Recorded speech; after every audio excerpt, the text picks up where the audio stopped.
Hello friends, आगे बढ़ते हैं।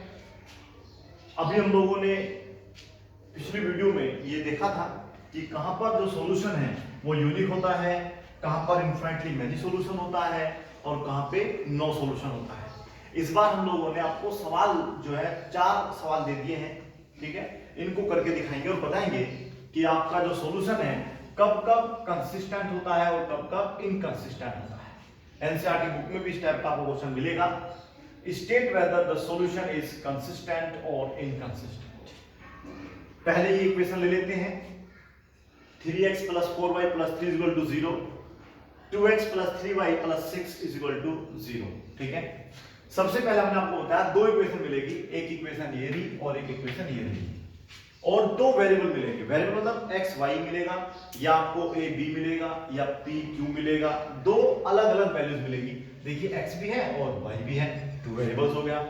लीनियर कैसे पता चलता है कि डिग्री देख लो भाई, पावर तो इनकी सबकी 1 1 नजर आ रही है, तो जिसकी हाईएस्ट डिग्री 1 हो उसे लीनियर इक्वेशन कहते हैं। अब आप पहले देखिएगा, पहले वाली इक्वेशन में हमें मिलेगा a1, दूसरे वाली इक्वेशन मिलेगा a2। पहले वाली इक्वेशन में मिलेगा b1 और b2 और c1 c2। समझा आप लोगों को?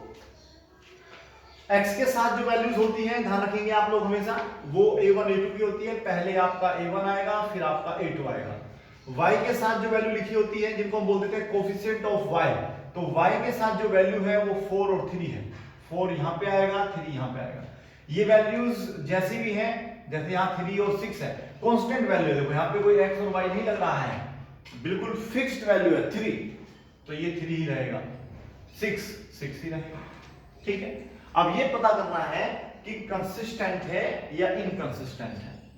अब पहले मैं आपको बताऊंगा, देखिए आप यहां पे लिखा है कंसिस्टेंट, एक यहां पे लिखा है और यहां पे लिखा है इनकंसिस्टेंट, यानी कि ये वाली कंडीशन आ जाएगी तो इनकंसिस्टेंट, ये वाली कंडीशन होगी तो कंसिस्टेंट।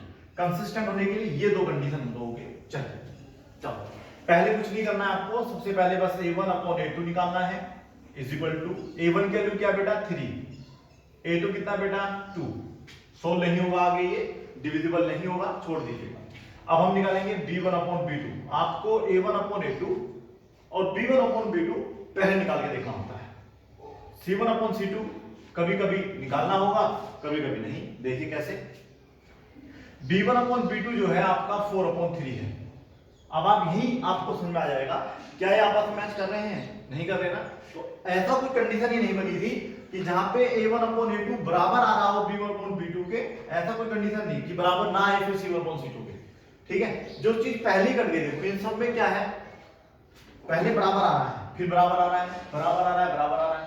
केवल एक ही ऐसी कंडीशन है जहां दोनों आपस में बराबर नहीं है, वो थी कंडीशन नंबर 1। केस 1 में a1 upon a2 b1 upon b2 के बराबर नहीं आया था, तो फिर हमें c के पास जाने की आवश्यकता नहीं होती है। हम लिखेंगे यहाँ पे a1 upon a2 does not equal to b1 upon b2। ठीक है,